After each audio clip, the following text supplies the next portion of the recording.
On today's Hashi, I'm discussing the November CPI report, Fannie Mae's home purchase sentiment index, and the top housing markets for 2025, and this week's mortgage application data. We have a packed show on today, Wednesday, December 11th, 2024. I am Byron Lazine, and the hot sheet starts now.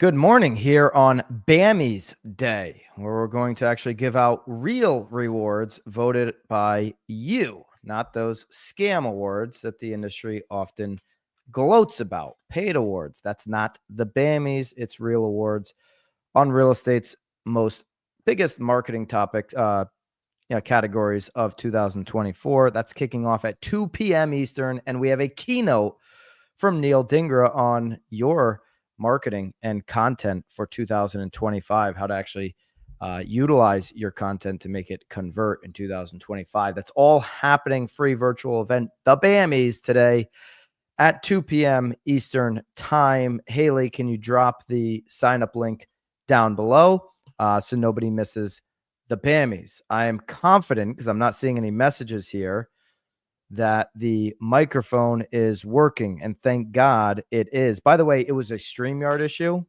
I can prove that. I know there was some thought that this was a Bobby issue.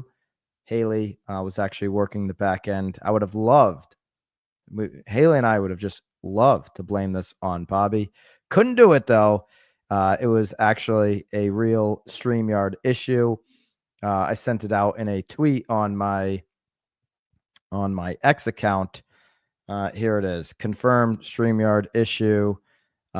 No audio post recording this user been identified, blah, blah, blah. So they had an audio issue yesterday. Thankfully, that is not the case today, as we do have the Bammys to focus on later on today. But we've got an action-packed hot sheet. Love that it's loud and clear, Lenny. Thank you so much.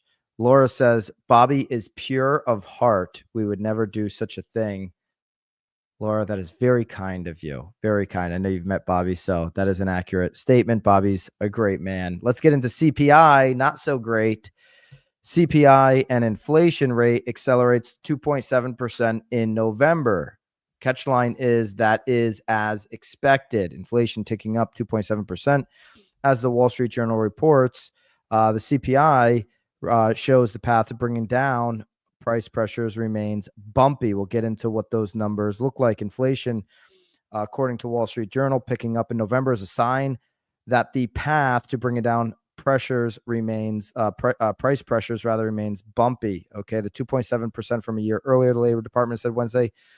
That's after rising 2.6% in October. So there's an increase there as we look back from October. Now in looking backwards at November, 2.7 is, yes, bigger than 2.6. Yes, the increase was as expected. Core prices, which exclude volatile food and energy items, climbed 3.3% over the previous 12 months. The results matched the expectations of economists surveyed by the Wall Street Journal. Okay.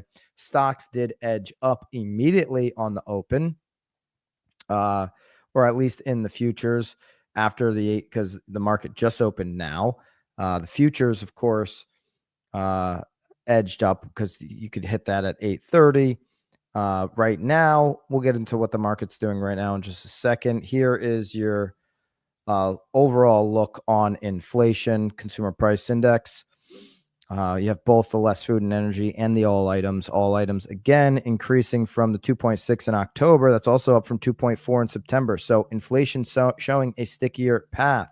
There's still pressure on these prices right now. Obviously, there's been considerable improvement from the peak of 9% back in June 2022, and considerable improvement from the less food and energy peak of 6.6 back in September of 22. Still a ways to go, and this end is going to be the hardest journey forward to get back to the Jerome Powell 2% target. But by the way, Jerome Powell news earlier this week, President-elect Donald J. Trump said he is not looking to remove Powell. They followed up on that question, and he said, no, not looking to do that. So it looks like Powell to stay in place in 2025. Looking at the markets all have ticked up: Dow, S&P, and NASDAQ as this report was released an hour ago. Going into the release from the Bureau of Labor Statistics, headline numbers remain unchanged. Obviously, here from those reports. Here's your another way to look at this. By the way, all the charts, all the information, everything that has to do with housing pulled out for you in the hot sheet show notes inside of BAMX, as well as the charts. So you can just download this stuff and use it in your communications. You see the monthly increases. This month now was a 0.3% increase as expected, after 0.2% for 4 straight months. June, you got to go back to June to get a decline of negative 0.1%. February and March were the highest of the year at 0.4% each month there on the monthly numbers. Okay. We're going to go all the way down in this report to, well, before we do that, I'll just, as I like to showcase, second paragraph, as always, talks about shelter. The index for shelter was 0.3% in November, accounting for nearly 40% of the monthly all items increase. So that increase in shelter accounted for nearly 40% of the monthly all items increase. Big number there. The food index also increased over the month, rising 0.4% as the food at home index increased 0.5%. Food at home index increasing. We have no figure. We had Turkey Day during November. 0.5%, and the food away from home index also increased, rose 0.3%. That doesn't surprise me. I was in New York City Friday and Saturday. I mean, I've never seen the city that packed. I know it gets packed this time of year. I know the tree lighting, all of that. I've been to the city in December, never seen anything quite like it, and very difficult to get reservations. I mean, restaurants, by the way, I've come to the conclusion in New York City, there's only 2 things to do, and that is eat and drink. Like everything focuses around eating and drinking, getting warm, eating, drinking, getting warm, eating, drinking. That is just, I guess, what you do in New York City. Anyways, looking deeper into shelter. Okay. Shelter making up overall 36.6%. That's your nearly 40% number. That's the weighted amount in the CPI report. Again, up to 0.3%. As we mentioned before, last month it was 0.4%. So improvement there. We did have a month prior at 0.2%. Rent of shelter. Okay. That's the largest category inside of the main shelter category. Looking at rent of primary residence, up 0.2% after last month being up 0.3%. Lodging away from home went up 3.2%. Holiday time expected that number to go up for sure, after having a 0.4% the month earlier. Now owner's equivalent rent of residences went up only 0.2% versus 0.4% the previous, 0.3% before that. So that is maybe in this shelter data, to me, the best sign. If we can see now consistency on owner's equivalent rent of residences, because remember, this is 27%. This is over a quarter. This made up phony survey that we've been using since the 80s. You've heard me rail on this so many times. Owner's equivalent rent is a survey where you ask homeowners what their house would rent for if they had to leave. It's just so ridiculous. Instead of using real-time data, this is some of the most lagging, I would say anecdotal data out there, and it makes up 27% of the CPI, which the markets respond to this stuff quite a bit. That moving down to 0.2 is at least a good sign for me. As the way I look at this, going now to page 16 on the CPI report, we've got owner equivalent rent of primary residence. Again, just continuing there. That was up on the top that we just mentioned. Water and sewer, trash collections moved up. Household operations coming in at 0.7. Or I'm sorry, that'd be domestic services coming at 0.7. Gardening and lawn care down, of course. Moving, storage, freight, time of year moving down. Expect those to move down. Health insurance has been in the news quite a bit lately, hasn't it? Health insurance goes up 0.2 after 0.5 the last month. So not sure why that caught my eye or anything like that. Going into some other categories here, cigs, if you're into cigarettes, talking about health, moves up 1.2 versus 0.5 the previous month. Tobacco products other than cigarettes goes down 0.5%. So if you're a cigar smoker like I am, good news there. Maybe you're not going to see any inflation in your local cigar shop. Whiskey at home moves up 0.4 after being down negative 0.7. Again, you can see some of the holiday, the Thanksgiving holiday having an impact on some of these numbers. That's your CPI number. Again, we didn't see a big movement in the market. This was all as expected. You do see 10-year Treasury move down on the news, but it did tick up, late in the day yesterday and going into this morning. If we look at the 1 day, we were up to 125. Now we're down to 425. Now we're down to 4203. So it's moved down since this release, but still not in the 4.18 range that we were seeing, just 24 hours ago, below 4.2. We kind of sat there for, a number of days here leading into this report, got all the way up to 42.5 before the report came out. Now we've cooled off a bit to 4.203. As we look at, what the CME group is thinking right now, this before we started the show. Okay. Yesterday, if you were tuned in, we had an 80%, I think right before the show was an 85. We are now at a 99.9% chance, according to the CME group, that we will have a 1/4 point cut in 7 days when the Fed meets, going down to a federal target rate of 4.2 to 4.5 range. Does not mean we're going to see the 30-year fixed drop after that. We've seen it go up, okay, in some of these instances. All right. We'll see what happens in these next 7 days leading up. If we see the 30-year continue to move down, as we've seen the last week, 2 weeks, that might be a signal of it being priced in.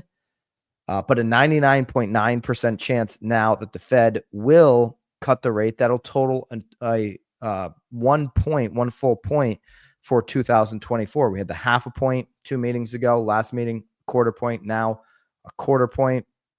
You could count that as 4 cuts, combining 2 into 1. The expectation coming into this year is that we were going to have 7 and continue cutting in 25. Obviously didn't happen. We got 3 cuts totaling a point. Okay. Let's move into confidence. These rate cuts from the Fed are going to hopefully bring more confidence. As you see the Fed cut again next week, 99.9% chance that'll happen. We'll break it all down here. But the hope is we'll continue to see consumer confidence move up. Fannie Mae has their national housing survey now released. And let's dig into home purchase sentiment and how consumers are feeling about the market.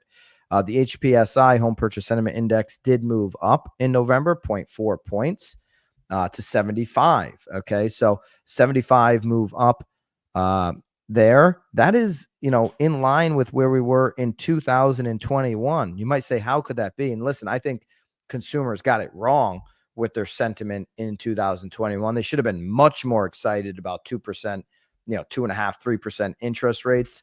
It was just so competitive that it dampened, their confidence in the home buying market. If we go pre-pandemic, normal times, 2019, you have a 91.5% home purchase sentiment. Okay.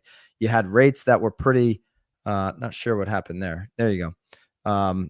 You had rates that were very reasonable based on historic times. And you had, home prices that hadn't accelerated through the roof. 2019, again, 91.5. We're sitting at a 75. Big improvement from the bottom in 22, which came in at a 57.3. We've seen a little bit of a rocky road over that time, but ultimately, from the end of 22 till today, we've seen this gradual improvement on the home purchase sentiment moving into a year, 2025, where there's even more confidence in said market. All right, buying conditions right now. Consumers say 23% good time to buy, 77% bad time. Month over month, that's up 6 points. Year over year, that's up 17 points. It's all how you use this data on, an email campaign or, a marketing message that you want to put out to your customers and your client base, your database, people who are listening to you as an expert in your local market. I might lead with the year over year 17-point change in buyer confidence. Okay. And who right now, let me know in the comments, agents, let me know who right now is talking to buyers in December who are serious buyers. I mean, this is a common theme in the winter. You get like the most serious buyers, or just the buyers who you're engaging with. You have a larger variety of the smaller pool of buyers who just happen to be ultra serious, but it seems like it's up this year. I'm talking to people like, wow, the buyers in the market right now are serious people. You ever see the, I only watch a couple shows or have watched a couple shows. You ever see in Succession when Logan says to his kids, you guys are not serious people? That would be the opposite of what we're experiencing here with buyers. Laura says yes, getting serious people. Michael working with a handful of serious buyers. Brad says we've been very busy with very serious buyers. Okay. This is great information added to yesterday. Buy in the next 45 days. There's a great text script that Tom Toole shared. We'll probably talk about it on Knowledge Brokers. I had it up. Let me see if I still have it up.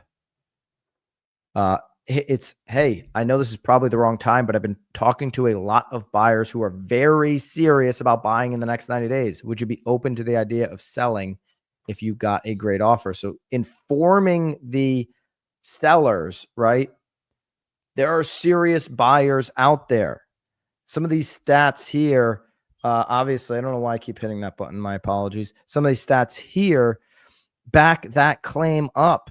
Not just our anecdotal evidence that we just saw in the live chat, but the fact that buying conditions are up 70% year over year. Selling conditions are up 8% net change year over year. 64% saying it's a good time. Home price outlook, 38% say it's going to go up. Only 1 out of 4 home buyers say home prices are going down. Okay. So buyers believe home prices are going up. Does that mean if they find the right house, are willing to overpay for the right house? Yes, it does. At least 3 out of 4 are willing to overpay to find the right property of these serious buyers. Could you get somebody to overpay and be in a competitive situation this winter? Yeah, you could. There's serious buyers out there. They believe home prices are going up. And, and when they believe that, they're going to overpay when they find the right property. Mortgage outlook, 45% believe it'll go down. 25% actually believe mortgages rates are going to go up, despite the projections that they will cool off a little bit. Year over year change is up 42% on, positive outlook. Okay. So more buyers bullish now on mortgage rates than they were at the beginning of this year. Job loss concern, 78% not concerned, showing strength in the economy. Tons of data in here. So if you want to use any of these charts, we've extracted it out kind of and really sifted through any of the nonsense that you would want to ignore. We do that in the hot sheet show notes, not just the charts. We've pulled out the 15 charts, easy for you to download inside of BAMX, and just the information that you need. It's a huge document. So many of you guys are using this just to copy and paste and get that information, into your marketing very easily. Fannie Mae Senior Vice President, Chief Economist says over the past year, we've seen a significant improvement in general consumer sentiment towards the housing market, largely driven by an increased optimism that mortgage rates will fall and improve perceptions of both home buying and home selling conditions. Notably, this improvement is sentiment continues a trend that began about 2.5 years ago, and we talked about that. All right. But all this data will be available for BAMX members, as it is every single day, to download. Use code HOT to get into BAMX today, or just join us at BAMI's, because you know what, there'll be even a bigger code as we celebrate the first ever Bammies at 2 p.m. Just drop that link again, Haley, for those that haven't signed up to Bammies. Free virtual event, actual awards voted on by all of you. And of course, a keynote from Neil Dingra, probably something everybody needs to hear. That keynote will not, this isn't going to be on YouTube. It's going to be a live event because we're playing, some music and stuff. Can't put it on YouTube. The keynote, only way to get access to Neil's content strategy tips for 2025 are going to be obviously inside of BAMX. So that's the deal there. Top housing markets for 2025 as broken down by realtor.com. If you're in one of these feeder markets or in these markets specifically, really good data. Here's how realtor.com is thinking about 2025. Okay, Colorado Springs, existing home sale counts year over year. They're projecting 27% increase. They're also expecting existing median sale price versus the 2017 to 2019 average to be 40% up. They expect this next year to go up 13%. Huge bump. Miami, I was battling some. Let me actually go to this. Let me go to my X account again real quick. Let me see if I can find this moron who I was chatting with like either last night or early this morning, one of the two. I can't remember where it was. Here it is. I'm going to find this. Okay. Look at this. Look at this absolute. Listen, there's some of these things that this person says are actually accurate. And then we'll get back to Miami being number 2 in the top 10 housing markets for realtor.com. By the way, I'm at Byron Lazine on X. If you're there, I'd love to connect with you there. Talk to a realtor in Florida. Nobody in their right mind wants to move their family into the path of severe hurricanes. Yet Florida's in the top handful of inbound migration, but nobody in their right mind wants to move their family into the path of severe hurricanes. No investor in the right mind wants to invest in property in a natural disaster-prone market with significant issues obtaining and maintaining insurance coverage. Florida's culture, beaches, sunshine remain attractive, but the housing economics have shifted from favorable to difficult to repulsive. The perception is that we've shifted from desirable place to relocate and invest to a desirable place to visit during calm weather. We're really struggling here. The only thing doing decently well are the solidly built logistics spaces. Okay. My response was almost every national home builder is disagreeing with this post based on their current and future investments. If you look at how many new projects are being started, track housing starts in Florida, they're not stopping. They're not slowing down. They're building. They're investing in, talk about investments in Florida. They're investing in the future of Florida as more and more people continue to come down. Okay. Median listing prices in Florida is a response I got. What is asking prices being, $100,000+ before pre-pandemic level currently and I'm right there with you. Home prices are cooling in Florida. No doubt about it. There's an abundance of inventory. But home prices still being $100,000+ more than pre-pandemic levels is a sign that nobody is willing to move in a hurricane prone area. Listen, there's a lot of morons in the world. These folks on X highlight that. Okay. So there was a couple other responses that I had here. If I can find them. Did this guy delete my response? It's possible that I was deleted because I don't know why that would happen. I basically said, hey, your little chart is irrelevant. Was somebody asking a price for their home and those asking prices moving down, right? Like, yes, builders are doing this. It's happening every single day. Insurance is expensive. It's not unavailable. I said prices could drop 10% and still be 100% over pre-pandemic levels. And I could see places in Florida dropping 10%. This chart on asking prices is irrelevant. And you just got dumb people. Like there's going to be no mortgages, no real estate market in Florida. There'll be no real estate market in Florida. Okay. Yet we go now to realtor.com. It's got a little bit more data than the basement dwelling bros on X. And Realtor.com says Miami now going to be 27% increase on existing home sales year over year. I would actually have expected Miami to cool off a bit from the run of multiple years now of growth. I would have expected it to cool off, but not the case, according to Realtor.com. 24% bump on existing, 9% bump on pricing. Virginia Beach comes in at number 3. El Paso coming in at number 4. Richmond coming in at number 5. Orlando coming in at 6. McAllen, Texas, 7. Phoenix region coming in at 8. Atlanta at 9. And Greensboro, North Carolina, coming in at 10. Some of these numbers are just huge on expectation for existing home sales year over year. So, you're going to have, and this is why I'd encourage you guys to be in conversations on a platform like X, not to like go back and forth and get yourself all fired up with these morons, but your consumers, your customers, your friends, your relatives hear things like this on the internet, whether it be X or somewhere else. Okay. And we've got to be able to be ready to have information data to be able to, close that knowledge gap between, where people are getting their information from just, word of mouth. This person said this, and what the reality is. There's a whole list here in this top housing. It goes all the way into the 100 markets and where they're going to fit. So you can grab that and use that as you will. But having more information is better.